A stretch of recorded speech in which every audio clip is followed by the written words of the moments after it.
दोस्तों, करबला का वाक़या तारीख़ इंसानियत का इकलौता ऐसा वाक़या है कि जिसमें ये टकराव सिर्फ़ हज़रत इमाम हुसैन और यज़ीद तक नहीं था, बल्कि ये जंग थी हक़ और बातिल के बीच, इंसानियत और शैतानियत के बीच।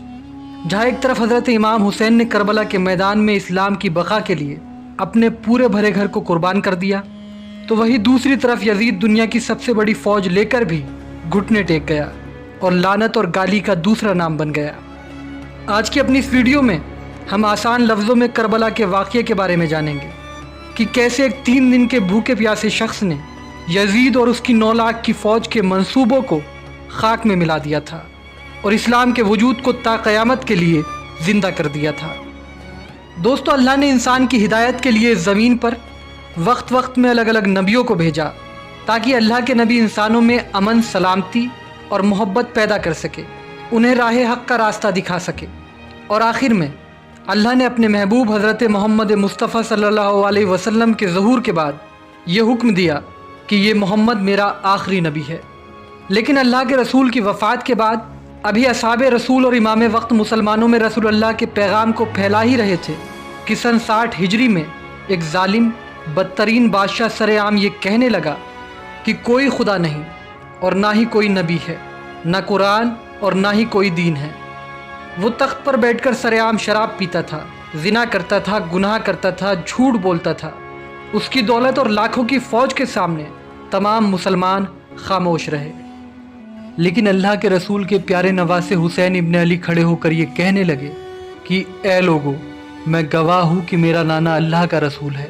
कुरान अल्लाह की तरफ से ज़मीन पर आया है ताकि इंसानों में गरीबी और अमीरी के फ़र्क को मिटा सके, अरब और अजम के इस तफ़रक़े को ख़त्म कर सके। अल्लाह के नज़दीक दौलत नहीं बल्कि ईमान देखा जाता है।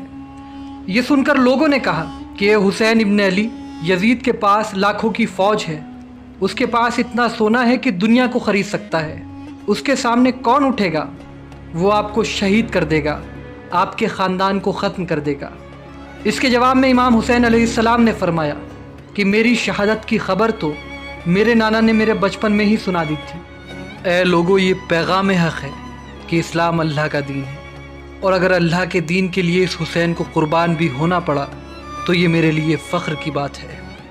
तुम क्यों डर रहे हो वक्त के यज़ीद के सामने? अगर आज यज़ीद तुम्हें कत्ल भी कर दे तो तुम्हारे खून का एक एक कतरा इस्लाम की गवाही देगा और आने वाली नस्लें ता क़यामत तक तुम्हें याद करती रहेगी। दूसरी तरफ लोग डरते रहे कि इतने बड़े जालिम बादशाह यज़ीद के सामने हम हुसैन का साथ कैसे दें। लेकिन इमाम हुसैन अलैहिस्सलाम मुतमईन थे। कहते हैं इस बात का इल्म जब यज़ीद को हुआ तो उसने अपनी फ़ौज को इमाम हुसैन को कत्ल करने के लिए भेज दिया। इमाम हुसैन नहीं चाहते थे कि मेरा खून नाहक मेरे नाना के शहर मदीने में बहे, लिहाजा आप अल्लाह के घर में पनाह लेने के लिए मक्के आ पहुँचे। जब ये बात यज़ीद को मालूम हुई तो फ़ौज यज़ीद ने चाहा कि दौरान हज ही इमाम हुसैन को शहीद कर देंगे ताकि लोग काबे की हुर्मत भी भूल जाए और औलाद रसूल की ताज़ीम भी भूल जाए। इमाम हुसैन अलैहिस्सलाम हरगिज़ भी ये नहीं चाहते थे कि उनका खून नाहक अल्लाह के घर में बहे। इतने में कूफे के कुछ लोग आपको ख़त लिखते रहे कि ये नवासा रसूल, हम भी तस्लीम करते हैं कि आपका नाना अल्लाह का रसूल है, लेकिन ये वक्त का बादशाह हम पे जुल्म करता है, हमारी मदद फरमाए। तारीख़ में मिलता है जब कूफे से हज़ारों ख़त इमाम हुसैन तक पहुँचने लगे तो आपने हालात को समझने के लिए अपने भाई हज़रत मुस्लिम बिन अकील को ये कहकर कूफा भेजा कि जाओ और जाकर वहाँ के हालात मालूम करो। कहते हैं जब हज़रत मुस्लिम बिन अकील कूफा पहुँचे तो वहाँ के लोगों ने बड़े एहतराम के साथ आपका इस्तकबाल किया, यहाँ तक कि 18,000 लोगों ने आपके हाथ पर बैत भी कर ली।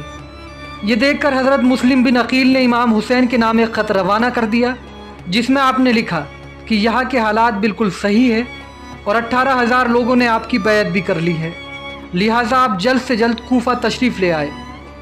लेकिन दूसरी तरफ जब ये बात यज़ीद को पता चली तो यज़ीद ने उन लोगों को धमकियाँ और मालो दौलत के बड़े बड़े लालच दिए। यज़ीद के खौफ और मालो दौलत के लालच में वो लोग अपनी बात से मुकर गए और जो लोग अब तक हज़रत मुस्लिम बिन अकील से मोहब्बत का दावा कर रहे थे वही आपकी जान के दुश्मन बन बैठे और आपको शहीद कर दिया। दूसरी तरफ मक्का में मुस्लिम बिन अकील का भेजा हुआ ख़त हज़रत इमाम हुसैन तक पहुँच चुका था, लिहाजा आप अपने तमाम अहले खाना के साथ کوفے کے لیے روانہ ہوئے۔ فوج یزید کو جب یہ معلوم ہوا تو انہوں نے امام حسین اور ان کے خاندان کا رستہ روک لیا۔ تاریخ میں ملتا ہے کہ اس وقت جو یزیدی فوج کا سالار تھا اس کا نام حر ابن رہائی تھا۔ امام حسین علیہ السلام فرمانے لگے کہ اے حر، کیا تو نہیں جانتا کہ میں تیرے رسول کا بیٹا ہوں اور یزید اسلام کا مذاق اڑا رہا ہے؟ تم کیا جواب دو گے جب روز محشر اللہ کے رسول کے سامنے آؤ گے؟ بس اتنا سننا تھا۔ حر نظریں جھکانے لگا اور امام حسین علیہ السلام وہاں سے روانہ ہوئے۔ تاریخ میں ملتا ہے کہ ایک جگہ امام حسین علیہ السلام کا گھوڑا رک گیا۔ ایک آندھی اٹھی۔ آپ نے ایک شخص سے سوال کیا کہ یہ کون سی جگہ ہے، جس کے جواب میں اس شخص نے کہا کہ اس جگہ کو کربلا کہا جاتا ہے۔ بس کربلا نام سننا تھا کہ امام حسین نے اپنے پورے لشکر کو یہ حکم دیا کہ یہیں پر خیمے لگا دیے جائے۔ کہتے ہیں اس زمین کو امام حسین نے اس کی قیمت دے کر خرید لیا اور اس سرزمین کا نام جاگیر علی اکبر رکھا۔ آج بھی زمین کربلا کو، جہاں کربلا کے شہید آرام فرما رہے ہیں، جاگیر علی اکبر کے نام سے یاد کی جاتی ہے۔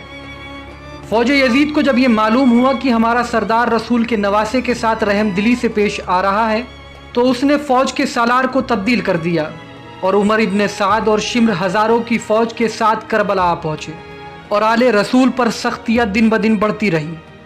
تاریخ نے لکھا کہ امام حسین کے خیمے نہر فرات کے کنارے پہ تھے۔ فوج یزید نے سوچا کہ اگر امام حسین پانی کے ساتھ رہے تو علی کے شیر کو فتح کرنا ناممکن ہوگا، لیکن اگر حسین کے خیمے نہر فرات سے ہٹا دیے جائے تو ہم ان کو پانی کے لیے ترسائیں گے اور پھر پیاسا رکھ کے ان کو شہید کر دیں گے۔ یہ سوچ کر فوج یزید خیام حسینی کی طرف بڑھی اور یہ کہنے لگی کہ وقت کے بادشاہ یزید کا یہ حکم ہے کہ اپنے خیمے نہر سے ہٹاؤ۔ تاریخ میں ملتا ہے کہ حضرت غازی عباس نے جب یہ سنا تو اپنی تلوار کو نیام سے نکالا اور کہا کہ کس میں ہمت ہے کہ رسول کے خاندان کے خیموں کو نہر سے ہٹائے؟ اے لوگو، یہ پانی اللہ کی نعمت ہے اور اللہ نے اس پانی کو بھی محمد و آل محمد کے صدقے میں خلق کیا ہے۔ کہتے ہیں عباس کا یہ جلال دیکھ کر فوج یزید میں خوف طاری ہو گیا۔ یزیدی لشکر گھبرا کر پیچھے بھاگنے لگا، لیکن امام حسین نے غازی عباس کے کندھے پر ہاتھ رکھا اور فرمایا کہ اے عباس، تلوار کو نیام میں رکھ۔ میں یہ نہیں چاہتا کہ دنیا یہ کہے کہ رسول اللہ کا خاندان پانی کے لیے لڑا۔ عباس، ہم یہاں جنگ جیتنے نہیں بلکہ اپنے لہو سے اسلام کی صداقت کو بیان کرنے کے لیے آئے ہیں۔ یہ سن کر غازی عباس کی آنکھیں نم ہوئی اور فرات کے کنارے سے خیمے ہٹا لیے گئے۔ فوج یزید کا یہ کہنا تھا کہ اے حسین، مان لو کہ یزید سچ کہہ رہا ہے، کوئی دین نہیں، کوئی اسلام نہیں۔ یہ سن کر امام حسین فرماتے تھے کہ اے لوگو، اللہ گواہ ہے کہ اسلام اللہ کا دین ہے، میرے نانا محمد مصطفیٰ صلی اللہ علیہ وسلم اللہ کے رسول ہے، قرآن اللہ نے زمین کی طرف بھیجا ہے۔ اگر تم مجھے مار بھی دو گے تو میرے لہو کا ایک ایک قطرہ رسول اللہ کی نبوت کی گواہی دے گا۔ تم حکومت، دولت اور طاقت کے سامنے مت جھکو، یاد رکھنا یہ طاقت، یہ حکومت فنا ہو جائے گی، لیکن اللہ کا دین ہمیشہ باقی رہے گا، اس کا نام باقی رہے گا۔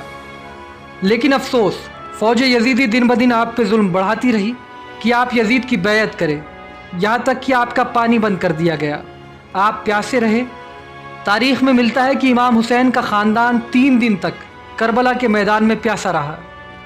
فوج یزید اس کوشش میں تھی کہ حسین کے خاندان کو اتنا ستائے، ان پر اتنا ظلم کرے کہ وہ ہماری بات مان لے۔ لہٰذا امام حسین کی آنکھوں کے سامنے ان کے عزیز اور اپنوں کو قتل کیا گیا۔ آپ کے سامنے آپ کے جوان بیٹے علی اکبر کو شہید کیا گیا۔ آپ کی آنکھوں کے سامنے آپ کے بھائی عباس کو نہر کنارے شہید کیا گیا۔ جب آپ اپنے 6 ماہ کے بچے علی اصغر کو میدان میں لے کر آئے اور فرمانے لگے کہ تمہاری جنگ تو حسین سے ہے، یہ 6 ماہ کا بچہ 3 دن سے بھوکا پیاسا ہے، اے ظالمو، اس بچے نے تمہارا کیا بگاڑا ہے، اسے تھوڑا سا پانی پلا دو۔ لیکن فوج یزید نے آپ کے 6 ماہ کے بچے کو بھی ایک بوند پانی کی نہ دی، اور فوج یزید یہ کہنے لگی کہ جو ہمارے بادشاہ کی بیعت نہیں کرتا وہ ہمارے نزدیک کافر ہے، اور یہ کہہ کر 6 ماہ کے بچے کی طرف تیر چلا دیا گیا، اور کچھ اس طرح رسول اللہ کے 6 ماہ کے چراغ کو بھی تیر مار کر بجھا دیا گیا۔ کہتے ہیں جب کربلا کے میدان میں کوئی نہ رہا तब इमाम हुसैन अलैहिस्सलाम आखिरी सलाम करके मैदान में आते हैं और फरमाते हैं, ऐ लोगो, तुम क्या समझते हो कि इस जुल्म से तुम इस्लाम को मिटा दोगे? तो ये तुम्हारी गलत फहमी है। इस्लाम अल्लाह का दीन है और इसका मुहाफिज अल्लाह है। अगर तुम मेरा सर भी काटोगे तो वो भी अल्लाह के दीन की सदाकत को बयान करता रहेगा। तारीख़ ने लिखा कि हज़ारों की फ़ौज अली के अकेले बेटे से लड़ती रही और यहाँ तक कि भागते भागते मैदान छोड़ने लगी, लेकिन इमाम हुसैन अली के बेटे की तरह मैदान में कर्रार रहे और एक एक करके जालिमों को फिन्नार करते रहे। ये देखकर फ़ौज यजीद ने सोचा कि इसकी रगों में अली का खून दौड़ता है, इसे सामने से कत्ल करना नामुमकिन है। दूर जाओ और दूर से इसके ऊपर तीरों की बारिश करो। तारीख़ ने लिखा कि हज़ारों की फ़ौज दूर से ही एक हुसैन पर तीर चलाती रही, भाले फेंकती रही, कोई नेज़ा मारता रहा और जिसके पास कुछ न था वो करबला की ज़मीन से पत्थर उठाकर मारता रहा। कहते हैं इतने में ही आसमान से सदा आई कि बस हुसैन बस, तेरा अल्लाह तुझसे राज़ी हुआ। इस सदा का सुनना था कि इमाम हुसैन ने जुल्फ़िकार को न्याम में रखा। इमाम हुसैन अल्लाह का शुक्र कर रहे थे कि ए अल्लाह, तेरे दीन के लिए इस हुसैन की कुर्बानी कबूल हो। और कुछ यूं नबी के नवासे ने खुद को इस्लाम पे कुर्बान करके यजीद के मंसूबों को मिट्टी में मिला दिया। तभी तो किसी शायर ने क्या खूब कहा है कि ए यजीद, तेरा तख्त व ताज दो घड़ी का था, है आज भी दिलों पे हुकूमत हुसैन की।